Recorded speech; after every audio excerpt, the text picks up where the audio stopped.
Shabbat Shalom, friends.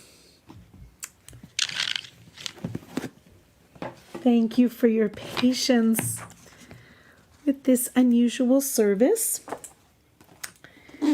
But a few words inspired by the Torah portion and dedicated today, especially to two gentlemen that I am thinking very much of today.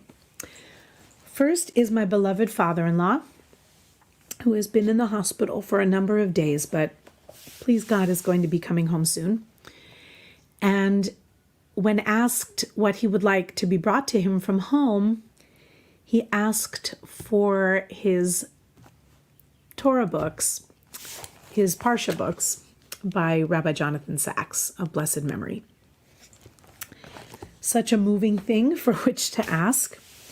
So the book with the Exodus explanations, the beautiful essays by the late Rabbi Sacks, were brought to him, and his spirits were uplifted.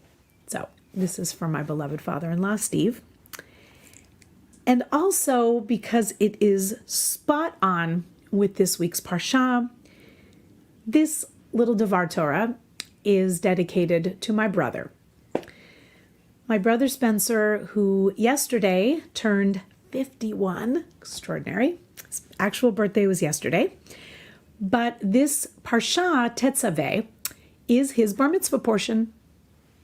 So remembering his bar mitzvah from just a few moons ago, and with the teaching of Rabbi Sacks, tying them together today for an image and a theme that I find particularly moving. Tetzaveh is the only parsha, once Moses is introduced in Exodus, the only Torah portion until the very end of the Torah that does not mention Moses by name.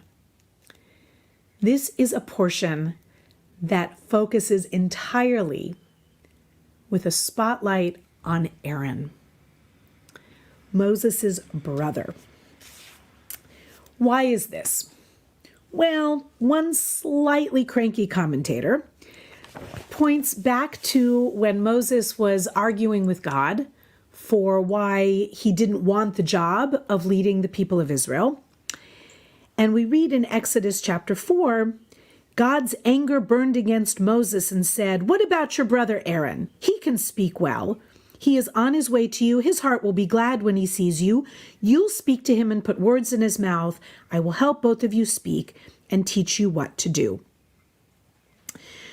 So Rabbi Yehoshua ben Karcha in Talmud tractate Zevachim says it was at that moment when God was angry with Moses that he said, "Well, Moses, I was going to give you the priesthood, but since you made such a fuss about not wanting the job, a couple times was okay, but you really protested too much. Therefore, I'm going to take away the priestly lineage from your family, Moses, and I will give it to Aaron and his family." Well, that's a little bit curmudgeon-y, but it is true that Moses really argued with God to not have the job. And maybe some of us could relate to that. So according to Rabbi Yehoshua, this parsha comes to really highlight Aaron's worthiness. Now, it doesn't unhighlight Aaron's worthiness, that's for sure, but might not have been so much because Moses was afraid, understandably so. But that's one possibility.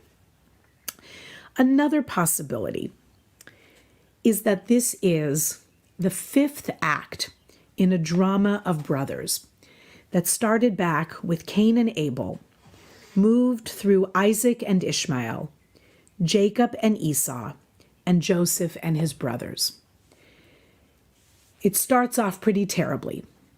The story of brothers between Cain and Abel obviously ends with the first recorded murder. Isaac and Ishmael are rent asunder, Sarah betraying terrible, unflattering characteristics, and yet propelling certain prophecies forward, and yet the rupture between Isaac and Ishmael is still with us to this exact moment. Jacob and Esau who swore to kill Jacob, and yet they meet and they kiss, and there is a sense of reconciliation. And Joseph and his brothers, well, we know that story pretty well, as we do these others. Of course, the brothers sought to kill Joseph. Joseph rose to unimaginable successful heights, and they do have a reconciliation at the end of the book of Genesis. That's a 4-act drama between brothers that hurts the heart to hear, but it's fascinating every time we read it. But the drama has a 5th act, the relationship between Moses and Aaron, where there is no hint of sibling rivalry. Even down the road in Numbers, yes, Aaron and Miriam will speak against Moses, but it's really Miriam that gets the bigger punishment, so the Torah seems to suggest Aaron wasn't as complicit. We'll never know, but the Torah goes to great pains to paint this picture of Moses and Aaron in a beautiful light. And from that, we go back to that earlier description in the book of Exodus, chapter 4. God tells Moses, Aaron is on his way to meet you, and his heart will be glad when he sees you. On this little day of joy in Adar, we were remembering this is so different from those terrible, tense encounters and frightening reconciliations or frightening reunions between brothers in Genesis. Here we have beautiful anticipation. God reassures Moses, Aaron will be happy to see him. As Exodus moves forward, we have another example of the unity between Aaron and Moses. We have in Exodus 6 that Amram married his father's sister Yocheved, it wasn't forbidden then, who bore him Aaron and Moses. Amram lived 137 years. It was this same Aaron and Moses to whom God said, bring the Israelites out of Egypt by their divisions. They were the ones who spoke to Pharaoh about bringing the Israelites out of Egypt. It was this same Moses and Aaron. So a close listen will hear that the first time Aaron is listed before Moses, and just a few verses later, Moses is listed before Aaron. The Torah is balancing the scales of relationship, the scales of authority. And it's this strange language that says, it was this same. It's emphasized in the Hebrew as well, to make sure that we know that these brothers were operating as a team. Also in that section, we have the singular used to describe Moses and Aaron. It was this Moses and Aaron, and even more literally, he was Moses and Aaron. It's very strange. It seems a grammatical mistake. It should have said they were Moses and Aaron. But the Torah uses he was Aaron and Moses. The passage also says they were the ones who spoke to Pharaoh, so it seems strange. The writer seems to have known what they were doing, but presenting them as a single individual, psychically connected, ultimately with different roles to play, but each operating on the same plane. There's a beautiful midrash that bears this idea out based on the verse in Psalm 85, verse 11. Loving kindness and truth meet together. Righteousness and peace kiss one another. In Shmot Rabbah, the midrash on Exodus, we are taught loving kindness refers to Aaron, and truth refers to Moses. Righteousness refers to Moses, and peace refers to Aaron. There are additional proof texts for each of those identifications, but we understand them. Moses and Aaron were different in their temperament and role. Moses was the man of truth, Aaron the man of peace. But without truth, there can be no vision to inspire a nation.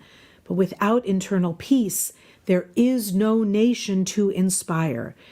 Aaron and Moses were both necessary. Their roles were created with the proper amount of tension, of push and pull, but they work side by side. And they are described as meeting one another, kissing one another, and rejoicing in each other's greatness. Who is honored? Asked Ben Zoma in Pirkei Avot, the ethics or the sayings of the fathers. Who is honored? Ben Zoma says, one who honors other. The one who honors the other is a person who should be honored, him or herself. Aaron did not envy his younger brother, but we are taught by our sages that he rejoiced in his greatness that made him worthy to be the high priest. Just as Aaron made space for his younger brother to lead, so the Torah makes space, particularly in this parsha, for Aaron to lead. Aaron is the hero of Tetzaveh. For once, he's not overshadowed by Moses. Moses is told, he's not named, but he is told, make sacred garments for your brother Aaron to give him honor and splendor. And to this day, in many communities, the Kohen is honored by being first to be called up to the Torah that Aaron's younger brother Moses gave to the Jewish people. It's a glorious fifth act in the biblical drama of brotherhood. Rabbi Sachs teaches, this is where fraternity reaches its heights. It's Psalm 133, as you all know, with its explicit reference to Aaron and his sacred garments. Hine ma tovu manayim shevet achim gam yachad. How good and pleasant it is when brothers live in unity, like a precious oil poured on the head, running on the beard, running down on Aaron's beard, down upon the collar of his robes. Thanks to Aaron and the honor he showed Moses, that at last brothers learned to live together in unity. A fitting parsha for my brother's bar mitzvah anniversary, for all of the brothers in our lives, biological and other. Let us give them honor today. Shabbat Shalom.